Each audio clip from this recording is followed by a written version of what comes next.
পর কদিন বৃষ্টি পাওয়ার পরে আজকে সকালটা একটু একদমই আলাদা। হালকা রোদ্দুর উঠেছে, সঙ্গে ছিল এক চিলতে কাঞ্চনজঙ্ঘা।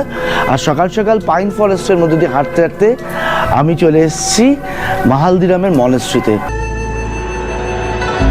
আজকের দিনটা খুব চমৎকার, একটা সুন্দর একটা সকাল। আর আমরা এসেছি মনেস্ট্রি ভিজিট করতে। পাহাড়েতে এই মনেস্ট্রিটা, এই জায়গাটাকে বলতে পারেন এই মনেস্ট্রিটাই ধরে রেখেছে।